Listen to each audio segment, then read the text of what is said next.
बेटे हम आगे बढ़, कल का आगे स्टार्ट करते बेटे। माता सरस्वती का अभिवादन करते बेटे। माता सरस्वती हमेशा अपनी कृपा हम लोगों पर बनाए रखे, सभी बच्चों पर सरस्वती माता कृपा बनाए रखे बेटे। आज मंगल भी है और भगवान हनुमान जी का दिन होता है मंगल, और मंगल भगवान हनुमान जी बेटे इस कलयुग के सबसे बड़े देवता बकुल भगवान माने जाते हैं। जय हनुमान जी की। आगे चलते हैं बेटे। बेटे हमारा जो क्वेश्चन है आगे हम जो स्टार्ट करते हैं बेटे, जहां से हमने छोड़ा था वहां से आगे चलेंगे साइंस में। आगे जो देखो बेटे, सबसे पहले चीज मैं आज जो क्वेश्चन बता रहा हूं आपको उसे समझिए।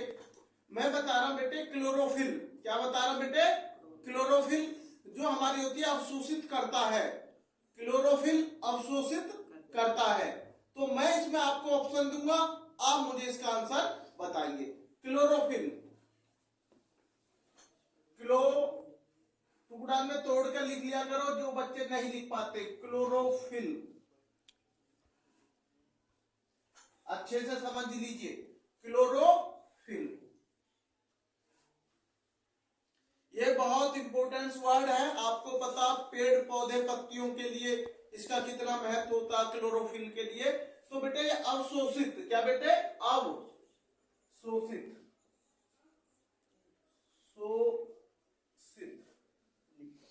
अवशोषित।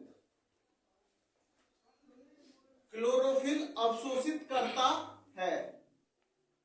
मैं ऑप्शन दूंगा बेटे, आपको अच्छे से समझ में आएगा। क्लोरोफिल अवशोषित करता है।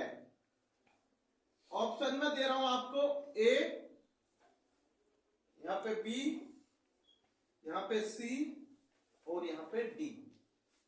ये ऑप्शन दूंगा। जैसे मानो मैंने लिखा क्लोरोफिल अवशोषित करता है, क्लोरोफिल अवशोषित करता है, तो मैंने लिख दिया पहला जल। क्या लिख दिया बेटे? जल। ये लिख दिया भाई आपका जल। आपको पता जल ही जीवन है, जल के बिना जीवन संभव नहीं है। फिर मैंने लिख दिया बेटे बी में खनिज। ये लिख दिया, क्या लिख दिया? खनिज। नहीं बेटे खनिज लवण। क्या बेटे? खनिज लवण। ये लिख दिया। पहला ऑप्शन मेरा क्या था? जल। दूसरा ऑप्शन मैंने क्या लिखा? खनिज लवण। और तीसरा लिख रहा हूं प्रकाश ऊर्जा। क्या लिख रहा हूं? प्रकाश ऊर्जा। ये लिख दिया भैया प्रकाश ऊर्जा। पहला क्या लिखा? जल। दूसरा क्या लिखा? खनिज लवण। और तीसरा प्रकाश ऊर्जा। चौथा लिख रहा हूं ऑक्सीजन। ऑक्सीजन, क्योंकि ऑक्सीजन के बिना भी हम लोग जीवित नहीं हैं। जल, ऑक्सीजन, प्रकाश ऊर्जा सभी बहुत महत्वपूर्ण है अपनी जगह, कोई ऐसा नहीं है कि कम महत्वपूर्ण। अब क्वेश्चन का पूरा करना है कि क्लोरोफिल अवशोषित करता है। क्या जल करता है, क्या खनिज लवण करता है, या प्रकाश ऊर्जा करता है, या ऑक्सीजन करता है? सबसे बड़ी बात है ये बेटे, इसका आंसर आएगा प्रकाश ऊर्जा। राइट ऑप्शन है बेटे इसका आंसर प्रकाश ऊर्जा। क्लोरोफिल को अवशोषित करता है। क्लोरोफिल को अवशोषित करता है बेटे प्रकाश ऊर्जा। तो सर क्लोरोफिल को मैं थोड़ा समझाना चाह रहा हूं कि थोड़ा सा आप समझिए बेटे। जब सूर्य के जो प्रकाश होता है, क्या होता है? सूर्य का जो प्रकाश होता है उससे जो लाल तथा नीली, क्या बेटे? लाल और नीली तरंग दैर्घ्य जो निकलती हैं, तरंग दैर्घ्यों को अवशोषित करता है क्लोरोफिल। नहीं बेटे समझ में? क्लोरोफिल लाल जब सूर्य की उससे निकलती है बेटे, तो लाल और नीली तरंग दैर्घ्यों को अवशोषित करता है। इसलिए बेटे क्लोरोफिल अवशोषित किसे करता? प्रकाश को। ना जल को करता है, ना खनिज लवण को, ना ऑक्सीजन को। इसका आंसर आपको याद हो गया होगा प्रकाश ऊर्जा। आगे बढ़ते हैं बेटे। आगे इस क्वेश्चन को यहाँ बेटे कि ये क्लियर हो गया। कोई भी दिक्कत हो बेटे फिर आप पूछ सकते हैं बेटे। ये बीच बीच में हम लोग जरूर आपसे क्वेश्चन करते रहते हैं, जिससे कि बेटे आप लोगों को ये समझ में आता है। नहीं बेटे समझ में? जैसे मेरा बीच बीच में ये रहता थोड़ा सा बेटे कि आपको एसएसटी जीके का भी थोड़ा थोड़ा साइंस के साथ बताता चलता हूँ। बेटे आपको मैं पहले भी बता चुका हूँ, चिपको आंदोलन कौन से राज्य में शुरू हुआ था? उत्तराखंड में हुआ था, है ना? तो ऐसे क्वेश्चन आप जरूर अपने रिपीट करते देख लो। अभी मैं दूसरा क्वेश्चन साइंस का लिख रहा हूँ। पहले अम्ल एवं क्षारक, क्या लिख रहा हूँ? अम्ल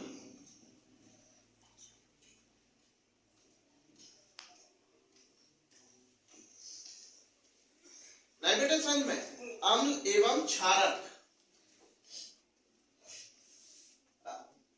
ये लिख रहा हूं बेटे मैं विज्ञान का दूसरा क्वेश्चन। अम्ल एवं क्षारक की अभिक्रिया से प्राप्त होता है कि, ये मैं बिठा देता हूं बेटे थोड़ा सा यहां से, ये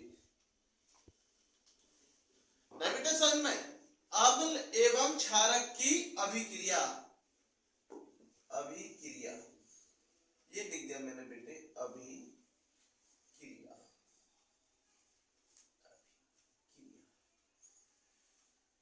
अम्ल एवं क्षारक की अभिक्रिया लिख दिया बेटे, से प्राप्त होता है, से प्राप्त होता है, प्राप्त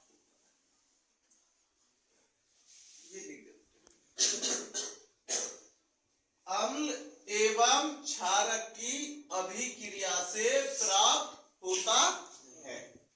ऑप्शन दूंगा बेटे वही ए बी सी करके, यहाँ पे ए बी, यहाँ बेटे सी और यहाँ डी, चारों ऑप्शन दूंगा बेटे आपको।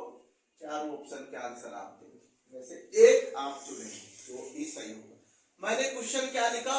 अम्ल एवं क्षारक की अभिक्रिया से प्राप्त। आप जानते हैं अम्ल खट्टे होते हैं, खट्टा स्वाद होता है, सभी को पता होगा। अब मैंने क्या पूछा? अम्ल एवं क्षारक की अभिक्रिया से प्राप्त होता। सर ऑप्शन क्या दे रहे? मैंने दे दिया हाइड्रोजन। क्या दे दिया? हाइड्रोजन।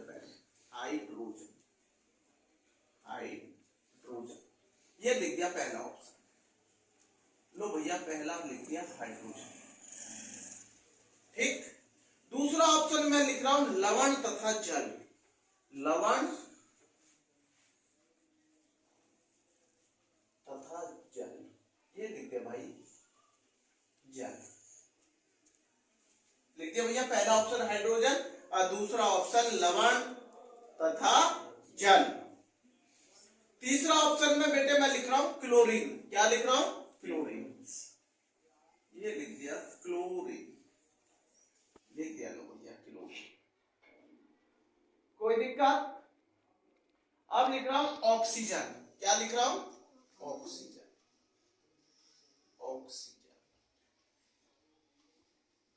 मैंने चारों ऑप्शन लिख दिए बेटे कि क्लोरीन, और आप समझ गए होंगे बेटे, एक हाइड्रोजन है, एक लवण तथा जल है, एक क्लोरीन है, एक ऑक्सीजन है। क्वेश्चन क्या है? अम्ल एवं क्षारक की अभिक्रिया से प्राप्त होता है। क्या हाइड्रोजन प्राप्त होती है, क्या लवण तथा जल होता है, या क्लोरीन होती है, या ऑक्सीजन होती है? इसमें से एक आंसर सही है, तीन आंसर गलत है। जो सही आंसर है हमें वो छांटना है। तो बेटे इसमें आएगा लवण तथा जल। क्या आएगा? ये है इसका राइट आंसर, लवण तथा जल। इसका मतलब बी आंसर राइट है। अम्ल एवं क्षारक की अभिक्रिया से लवण तथा जल प्राप्त होता है। नहीं बेटे समझ में, अगर एक नंबर में भी वैसे ऑप्शन में ना दे और ये पूछ ले अम्ल एवं क्षारक की अभिक्रिया से क्या प्राप्त होता है, तो आप लिखेंगे अम्ल एवं क्षारक की अभिक्रिया से लवण तथा जल प्राप्त होता है। नहीं बेटा समझ में, इसलिए ये नहीं एमसीक्यू को तैयार है, इसलिए हम ऐसे भी तैयार है जो एक नंबर का लिखने पड़े तो वो भी हमें बिना विकल्प के भी आंसर याद रहना चाहिए भाई। अगर आपको बिना विकल्प के आंसर याद है तो आपको पक्का याद है। अगर आपको बिना विकल्प के आंसर नहीं याद है तो आप पहले सोचते हैं कि ये ना ये ना ये, तो फिर वहां गलत होने के चांसेस बन जाते। तैयारी ऐसी करो जो ऑप्शन के बिना भी आपको आंसर याद हो, फट जैसी बताए कि भाई अम्ल एवं क्षारक की अभिक्रिया से लवण तथा जल। हम मिटाते हैं बेटे, अब आगे बढ़ते हैं बेटे। वो कांटा स्टार यहां से बेटे हम आगे चलते हैं, हमारा तीसरा क्वेश्चन स्टार्ट होता है।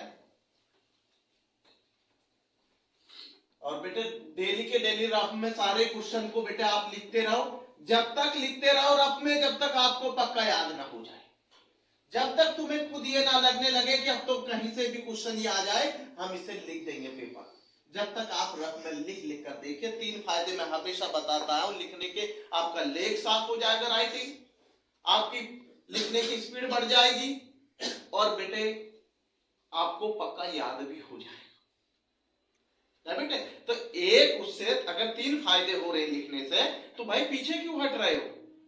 अरे 2-4 रफ भर भी जाएंगी तो आपका कुछ घिस नहीं जाएगा, आपको मिलेगा ही नहीं बेटे सर में, इसलिए रफ को भर दो, जितनी ज्यादा रफ भरो 2 महीने में उतनी भर लो,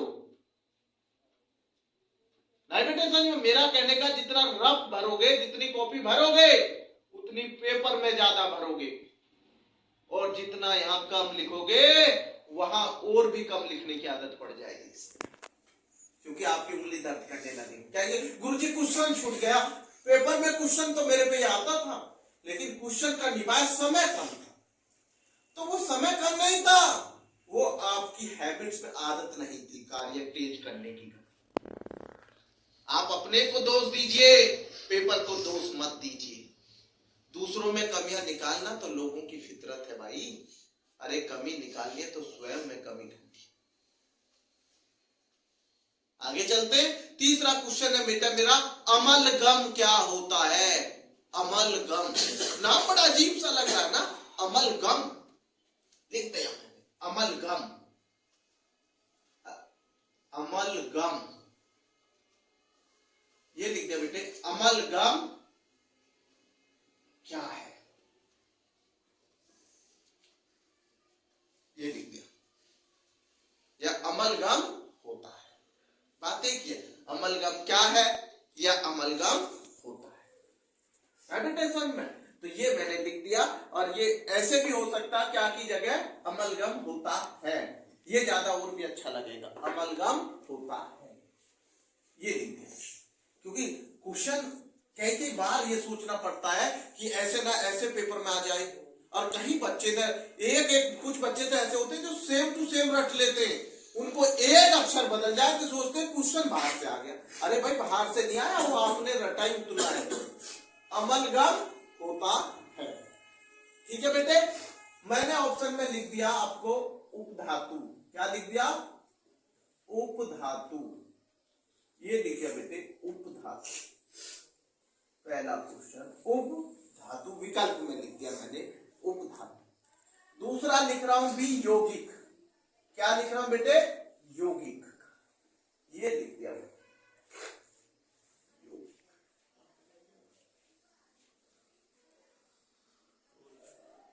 पहला उपधातु हो गया, दूसरा यौगिक हो गया, तीसरा लिख रहा हूं मिश्र धातु, क्या लिख रहा हूं? मिश्र धातु, मिश्र धातु ये लिख दिया भाई मैंने मिश्र धातु। अनुसार डी क्या लिख रहे हो? डी में मैं लिख रहा हूं इनमें से कोई नहीं, क्या लिख रहा हूं? कोई नहीं, इनमें से कोई नहीं, इनमें से कोई नहीं, क्या है बेटे सन में? इनमें से कोई नहीं। ये मैंने बताया जैसे बेटे अमलगम होता है, उपधातु, यौगिक, मिश्र धातु, और इनमें से कोई नहीं बेटा समझ में।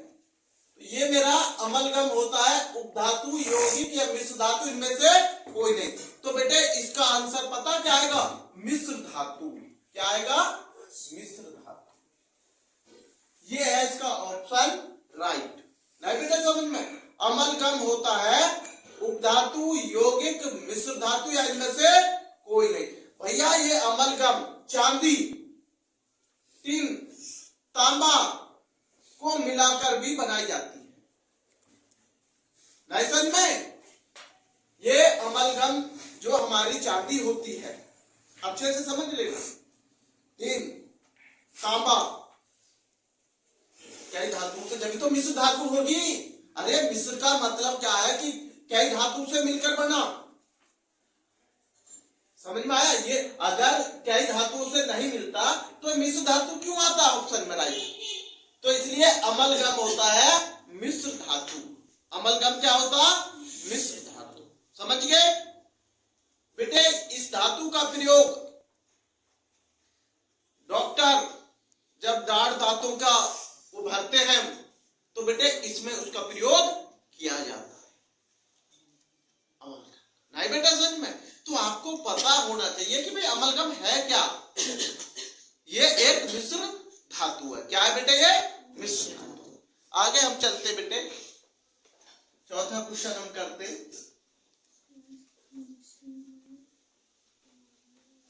क्योंकि आज थोड़ा बेटे मैथ को भी कराना है, ये हमारा बेटा सबसे मेन आगे बढ़ता है। बेटे चौथा क्वेश्चन मैं ले रहा हूं आपको, स्वस्थ मनुष्य। बेटे मैंने लिख दिया स्वस्थ मनुष्य, ये लिख दिया स्वस्थ मनुष्य। ये आधे बच्चों, बहुत सारे बच्चों को पता भी रहता स्वस्थ मनुष्य। नहीं बेटे समझ में सामान्य रक्तदाब, स्वस्थ मनुष्य में सामान्य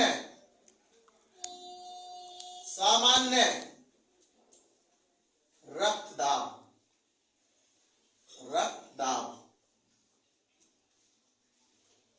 होता है। ये लिख दिया मैंने क्वेश्चन। स्वस्थ मनुष्य में, अच्छे से समझ लेना, स्वस्थ मनुष्य में सामान्य रक्तदाब होता है। डायबिटीज में ऑप्शन में आपको दे रहा हूं बेटा, ये ध्यान रखना है। मैं यह जो लिख रहा हूं, जैसे मैंने लिख दिया MM, कि मैं बता किस में रहा हूं, ये भी आपको पता होनी चाहिए। नहीं बेटा समझ में? H, स्वस्थ मनुष्य में सामान्य रक्तदाब होता है, आपको इसमें हमें बताना। नहीं बेटा समझ में? तो मैंने पहला ऑप्शन लिख रहा हूं, आपको अच्छे से समझ लेना। 140 90 बटा 90, 140 बटा 90 या 140 बटे 90। बी ऑप्शन लिख रहा हूं, अच्छे से समझना। ये स्वस्थ मनुष्य के सामान्य रक्तदाब पूछ रहा, ब्लड प्रेशर। क्या पूछ रहा? Blood pressure. क्या देना? ब्लड प्रेशर बढ़ रहा है या ब्लड प्रेशर घट रहा है। भैया ये बहुत इंपॉर्टेंट चीज होती है बॉडी उसके लिए। ये घटा हुआ भी बेकार और ये बढ़ा हुआ भी बेकार। अब वो मैं बताऊंगा स्वस्थ मनुष्य में कितना होता, वो मैं लिख रहा हूं, आप ढूंढेंगे ऑप्शन। अभी तो मुझे ये बढ़ा हुआ नजर आ रहा, गुरुजी कैसे, अब देखेंगे। दूसरा मैं लिख रहा हूं 140 बटे 100, भैया ये भी बढ़ रहा। ये देखिए अब लिख रहा हूं 120 बटे 80 लिख रहा हूं। तीसरा मैंने क्या लिखा? 120 बटे 80। अब लिख रहा हूं 150 और 85।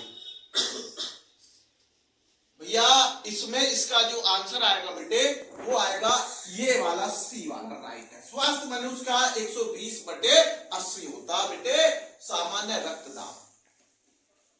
डायबिटीज में जो हमारा सामान्य मनुष्य में ब्लड प्रेशर जो सामान्य होता वो 120 बटे 80।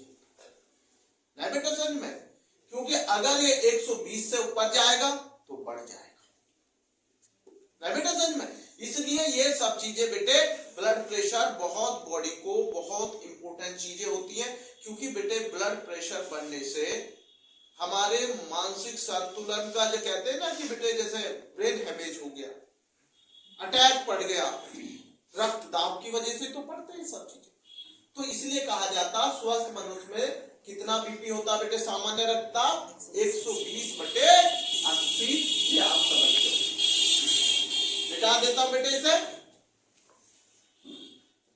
पांचवा क्वेश्चन ले रहा हूं बेटे आपको,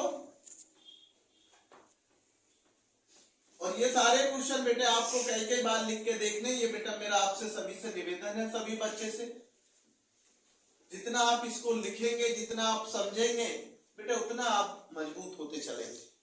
और क्वेश्चन भी आप लोग पढ़ा करें, थोड़ा मेहनत ज्यादा करिए। समय बहुत कम होता जा रहा बोर्ड परीक्षा के लिए बेटा, एक एक दिन कम होता जा रहा है। और जो कंपटीशन में बच्चे, जैसे 26 तारीख में हमारे दिल्ली पुलिस का पेपर भी, बहुत सारे बच्चों का हमारे यहाँ पे भी जो बच्चे बैठ दे रहे हैं, तो कल बहुत सारे बच्चे आए थे कि सर थोड़ा सा, तो बेटे मेरा अपना मानना है कि अब पेपर का समय कम है, तो आप थोड़ा अपने आप को बेटे हौसला बुलंद रखिए।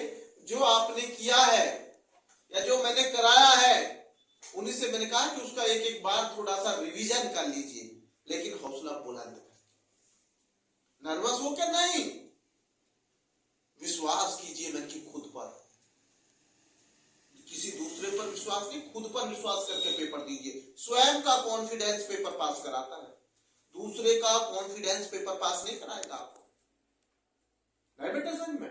तो इसलिए बेटे नर्वस मत हो। जिन बच्चों का 26 तारीख को पेपर है, उनके लिए बहुत बहुत ये कह सकता हूं कि भगवान हनुमान जी की कृपा उन पर बनाए रखें, वो अपना सभी बच्चे पेपर में पास हो। और 2026 में जब रिजल्ट आए, परिणाम आएगा, तो बेटे आपके हित में आएगा, नहीं बेटे समझ में, वो आपके हित में। तो यही सभी से उम्मीद करके चलता हूं बेटा। अगला क्वेश्चन मेरा है, उसे समझिए। रुधिर का रंग, ये आपको सबको पता है भाई, रुधिर का रंग मैंने लिख दिया, रुधिर, रुधिर का रंग, रुधिर का रंग कैसा होता है, या रुधिर का रंग होता है, मैंने लिख दिया, रुधिर का रंग होता है। ऑप्शन फिर भी मैं दे रहा हूं, आप समझेंगे। Option A, option B, option C, option D. ये मैं दे रहा हूं, रुधिर का रंग होता है। मैंने दे दिया लाल, क्या दे दिया, लाल, ये दे दिया भैया लाल, रेड, लाल दे दिया। अगला मैं ऑप्शन में लिख रहा हूं बेटे, ये सोच के रखो कि लाल रंग होता है, रुधिर का रंग कैसा होता, लाल। मैंने लिख दिया आपका हरा, लिख दिया, क्या लिख दिया, हरा लिख दिया, काला लिख दिया, और इनमें से कोई नहीं लिख दिया, इनमें से कोई नहीं, ये लिख दिया। रुधिर का रंग मैंने दिया पहला लाल, दूसरा हरा, तीसरा काला, और चौथा इनमें से कोई नहीं। लेकिन आप सभी जानते हैं रुधिर का रंग लाल होता है। रक्त कैसा होता, लाल, डायबिटीज में। तो इसका आंसर तो ये लाल आ गया, ये आ गया लाल। तो ये तो गुरुजी हम कर लेते रुधिर का रंग लाल होता, लेकिन मुझे तो कुछ और समझाना होता है क्वेश्चन में। भैया ये पूछ लिया जाए कि लाल तो होता है, ये लाल होता किसके कारण है, ये भी तो एक क्वेश्चन है भाई कि होता किसके कारण है। भैया ये हीमोग्लोबिन और ये कहते हैं प्रोटीन, जो हीमोग्लोबिन नामक प्रोटीन और उसमें मौजूद आयरन के कारण होता है। अच्छे से समझना, जो हीमोग्लोबिन नामक प्रोटीन और उसमें मौजूद आयरन जो होते हैं, उनके कारण होता है ये। नहीं बेटे समझ में, मैं इसे दोबारा बोल रहा हूं क्वेश्चन, अगर जो हीमोग्लोबिन नामक प्रोटीन और उसमें मौजूद आयरन, उसमें मौजूद आयरन के कारण होता है, समझ गए होंगे। हीमोग्लोबिन प्रोटीन नामक मौजूद जो आयरन होते हैं, उनके कारण हमारा क्या होता बेटे, रुधिर का रंग लाल होता। इसलिए मैंने ये क्वेश्चन लिखवाया था कि मैं आपसे बता दूं कि ये रुधिर का रंग लाल क्यों होता है। यहां बेटे मैं साइंस को स्टॉप देता हूं, मैथ को आगे बढ़ाता हूं बेटा। थोड़ा मैथ मेरे लिए थोड़ा कंपटीशन का भी एक दौर है, इस समय बच्चों का चल रहा पेपर, और बेटे दिन रात मेहनत करते रहिए बेटे, सफलता आपको जरूर मिलेगी। सफलता की चिंता मत करिए बेटे, चिंता करनी है तो कर्म की करिए, कर्म कीजिए, केवल परिणाम की चिंता मत कीजिए। ये हमारे भगवत गीता में भी भगवान श्री कृष्ण ने अर्जुन से कहा था, हे अर्जुन कर्म कर, फल की इच्छा मत। नहीं बेटे समझ में, तो कर्म सर्वप्रथम प्रधान होता बेटे। जब हम कर्म ही नहीं करेंगे तो फल कहां से लेंगे? तो बेटे सबसे मैथ में आज आपको थोड़ा बता रहा हूं बेटे। जैसे बेटे मेरा एक क्वेश्चन है, थोड़ा मैं ट्रिग्नोमेट्री को कर रहा हूं। जैसे sin 30 है डिग्री की वैल्यू, बेटे sin 30 की डिग्री की वैल्यू होती है 1/2। अच्छे से sin 30 की जो वैल्यू होती है वो 1/2 है बेटे। सर मैंने दूसरा लिख दिया बेटे sin 45, जो थोड़ा इंपोर्टेंट है, मैं उस पर ज्यादा ध्यान दे रहा हूं, 1/√2। देखो आप समझना, sin 30 1/2, क्लियर। sin 45 बराबर 1/√2, 1/2 क्या है ये? sin 45, 1/2 क्या है? sin 30। अब लिखता हूं sin 60, sin ये होती है √3/2। अच्छे से समझना, जल्दबाजी बिल्कुल भी नहीं करनी। sin 60 में होती है √3/2। कोई वीडियो में नहीं दिखाई दे रहा तो मेरी आवाज को सुना करो, उससे लिखा करो। मैं तो कई कई बार रिपीट करता हूं इसी वजह से कि कोई बच्चे से कोई क्वेश्चन छूट ना जाए। ये नहीं है एक बार रिपीट करके आगे बढ़ जाता, नहीं, जिससे बच्चा लिख नहीं पाता या सुन नहीं पाता, देख नहीं पाता, एक बार में हो जाता कभी कभी, तो बेटे मैं कई बार रिपीट करता। तो मैंने अभी बताया sin 30 की वैल्यू 1/2, sin 45 की 1/√2 और sin 60 की √3। आगे चलता हूं मैं, एक मैंने रेखा खींच दी बीचों बीच पार्ट एक बोर्ड का, मैं यहां लिख रहा हूं, देखो आप समझिए मैं जो समझाना चाह रहा हूं। cos 60, cos 45 और cos 30 ऊपर से चलना, देखो आप समझना मेरा करने। sin 30 की जो वैल्यू 1/2 है में, वो cos 60 की होगी। ये लिख दिया मैंने 1/2। देखो मैं तो दोनों को बराबर ले रहा हूं भैया, sin 30 और cos 60, 30 का दुगना 60, लेकिन वैल्यू उतना ही 1/2। देखिए ये रहा, ये देखिए अच्छे से, पीछे मत हटिए, मैथ से मत डरिए। cos 30 1/2 तो cos 60 कितना? 1/2, दोनों बराबर। तो आपको एक उससे दोनों याद हो जाएंगे, cos 30 और cos 60 की वैल्यू 1/2 होती है। कोई भी तुम्हें अटकाने की कोशिश करे कि भाई बता sin 30 और cos 60 की वैल्यू, तो आपको ये इसलिए अटकाया जाता है कि दोनों वैल्यू बताएगा अलग अलग। आप कहेंगे अरे भाई इनकी तो वैल्यू एक होती है, cos 30 और cos 60 की वैल्यू 1/2। आप दो क्वेश्चन बार बार मुझसे क्यों पूछ रहे हैं? cos 30 की वैल्यू 1/2 और cos 60 की वैल्यू 1/2। क्लियर। अगला क्वेश्चन sin 45, तो भाई cos 45 भी 1/√2 ही है। देख लो दोनों एक जैसे, दोनों भाई एक जैसे, सेम टू सेम, एक राम तो दूसरा श्याम। देखिए अंतर बताइए, 1/√2 तो 1/2। क्लियर। इसकी वैल्यू है ये sin 45 की वैल्यू 1/√2 और cos 45 की वैल्यू भी 1/2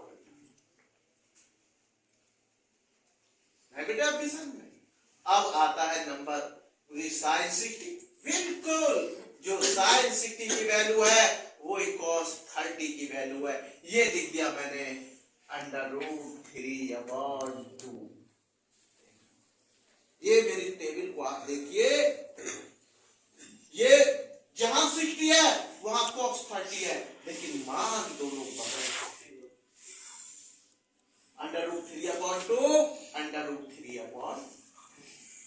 साइन 45 1 अपॉन अंडर रूट 2, तो कॉस 45 भी 1 अपॉन अंडर रूट 2, और साइन 30 1 अपॉन 2, तो कॉस 60 भी 1 अपॉन। ये मैंने आपको 6 फॉर्मूला बताए, ये आपको मेरे हिसाब से याद हो जाने चाहिए। आज आप इनको कई कई बार लिख लिख के देखेंगे तो मुझे नहीं लगता कि बेटे आप इतने भूल जाएंगे। और अगर आप बेटे प्रयास ही नहीं करेंगे तो बेटे इससे ज्यादा क्या समझा पाऊंगा। प्रयास तो आपको ही करना है बेटे, मैं भी अपने प्रयास में पूरा सहयोग दे रहा हूं आपको। चाहे बेटे समय कितना भी कम होता, फिर भी प्रयास करता हूं कि आपको यहां समय दूंगा, हर दिन कोशिश करता हूं। और बेटे आप मेरी बात का विश्वास करना कि मैं इस समय रियल में बहुत बीमार चल रहा हूं जब भी मैं इसको टाइम दे रहा हूं, ऐसा नहीं, क्योंकि मैं नहीं चाहता मेरे वजह से आपके बोर्ड परीक्षाएं या बेटे जो कंपटीशन की परीक्षा में 26 तारीख को बच्चे बैठ रहे हैं उसमें कोई भी मेरी वजह से आपको बाधा आए या मेरी वजह से आपका नुकसान हो। मैं बिल्कुल नहीं चाहता किसी का बच्चे का मेरी वजह से कोई नुकसान। इसलिए बेटे मैं बीमारी में भी आपको समय देने का प्रयास कर रहा हूं, और आपसे निवेदन मेरा यही है कि बेटे ज्यादा से ज्यादा आप इन्हें देखें, ज्यादा से ज्यादा लिखें। जब मैं आपको पूरा वो दे रहा हूं सहयोग, तो बेटे आप क्यों नहीं इसका फायदा उठा रहे हैं। समझिए बेटे, वक्त होता, वक्त के अनुसार आप चलोगे, समय के अनुसार तो आगे बढ़ जाओगे। समय से पीछे चलोगे तो समय आगे निकल जाएगा। इसलिए तो कहते हैं समय की जो कदर करता है वो कभी मार नहीं। समय सबसे बड़ी चीज है, वही सिखाता हमें सब कुछ। अगर आप ये सोच रहे हैं कि आपको ठोकर जो लगती है उस समय के अनुसार, जब तो हमें पता चलता है कि समय क्या है। समय तो निरंतर चलता रहता है, वो किसी के लिए नहीं रुकता। आप पढ़ाई करें ना करें, पेपर दे ना दे, लेकिन घड़ी की सुइयां आगे बढ़ते। अब मेरा पॉइंट है बेटे, मैं इसको 12 कराऊंगा, 6 हो चुके बेटे। मैं यहां से बेटे आपको बिल्कुल एक क्लियर हो जाएगा। कल आप बेटे जब मुझे आपसे सुनूंगा सभी बच्चों से, जितना बच्चे सबसे मेन पॉइंट है बेटे अब मेरा, मैं tan और cot को टारगेट कर रहा हूं। किसको? tan और cot। साइन cos के बाद मैं टारगेट जो करूंगा वो आप अच्छे से समझेंगे, tan और cot। मैंने यहां लिख दिया मेरा 7 जो है 6 हो गया था ना बेटे, वो 3 वो मैंने लिख दिया tan 30 tan 45 डिग्री, ऐसा लिख दिया tan 60।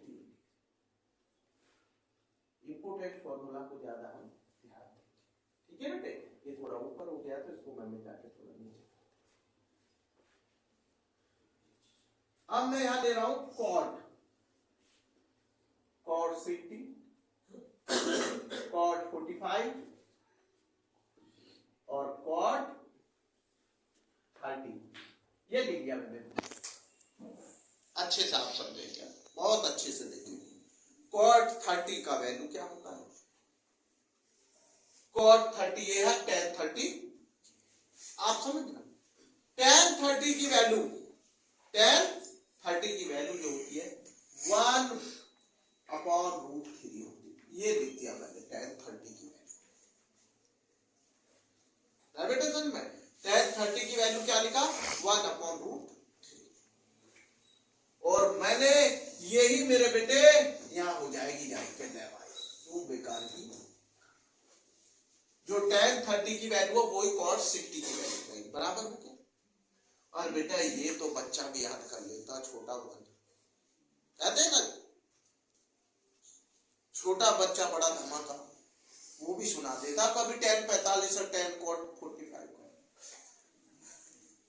छोटा पैकेट बड़ा धमाका, इसका आएगा 1, और इसका भी कभी कभी छोटा पैकेट बड़ा धमाका करता है, तो छोटा बच्चा भी इसका आंसर दे देता है, बड़ा बच्चा नहीं दे पाता कभी कभी। तो tan 45 क्या होता है? 1, तो cot 45 भी 1।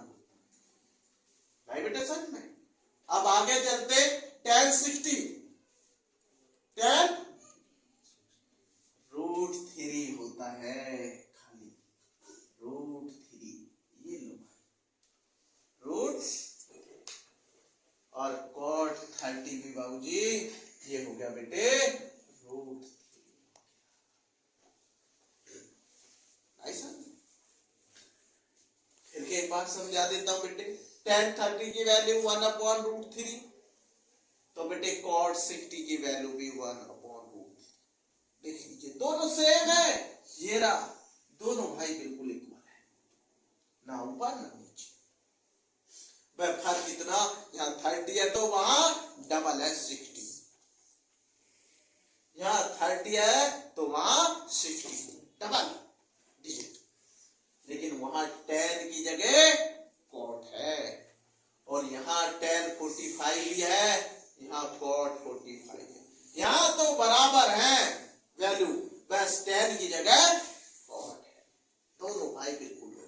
इसका मतलब 1 1 1 1, क्लियर। tan 60 की वैल्यू √3, तो cot 30 की वैल्यू √3, तो इसका मतलब ये दोनों हमारे बराबर है। ये मैंने 12 आपको बेटे इसके फॉर्मूला लिखने का, कोई भी विकल्प में आ जाएगा, कल हम विकल्प को भी बनाएंगे, ऐसी बात नहीं है विकल्प को हम बनाएंगे, विकल्प बनाएंगे और आंसर देंगे, लेकिन आपको इनके पता तो हो, जब तो आप आंसर दे पाएंगे। अरे जब आपको वैल्यू नहीं पता होगी तो आंसर में क्या लिखेंगे, नहीं बेटा। उसके बाद बेटे आज जो मैं आपको एक हिंदी का जो मैं आपको बता रहा हूं कि बेटे थोड़ा सा आपको याद करने की जरूरत, पहला पेपर हिंदी का ये, आज मैं 1 या 2 मिनट हिंदी पर जरूर करूंगा। जैसे बेटे अनुप्रास अलंकार, जहां व्यंजनों की बार बार आवर्ती होती है, जहां व्यंजनों की बार बार आवर्ती होती है, उसे अनुप्रास अलंकार कहते हैं। जहां व्यंजनों की बार बार आवर्ती होती है, उसे अनुप्रास अलंकार कहते हैं। जैसे रघुपति राघव राजा राम, रघुपति राघव राजा, इसमें रह बार बार आया है, इसलिए ये कौन सा अलंकार है, अनुप्रास अलंकार, अनुप्रास अलंकार। जहां व्यंजनों की बार बार आवर्ती होती है, उसे अनुप्रास अलंकार कहते हैं। दूसरा क्वेश्चन, सलेश अलंकार। सलेश शब्द एक अर्थ अनेक, शब्द एक अर्थ अनेक, अर्थ और शब्द एक, इसको कहते हैं सलेश अलंकार। शब्द एक अर्थ अनेक, उसको कहते हैं सलेश। आप पेपर में लिखेंगे, जहां एक शब्द के अनेक अर्थ निकलते हों, उसे सलेश अलंकार कहते हैं। जैसे रहीमन पानी राखिए, रहीमन पानी राखिए, बिन पानी सब सून, बिन पानी सब सून, पानी गए न उबरे, मोती मानस चून। रहीमन पानी राखिए, बिन पानी सब सून, पानी गए न उबरे, मोती मानस चून। इसको आप बार बार, मैंने आज 2 आपको हिंदी के बोले हैं बेटे, डेली थोड़ा थोड़ा करके सब सब्जेक्टों को आप पकड़ना मजबूत करिए। इतना अब आपको बेटे कम से कम 5-6 घंटे स्वयं स्टडी, सेल्फ स्टडी करिए, नहीं बेटे समझ में। आज बेटे हम यहीं रोकते हैं, धन्यवाद।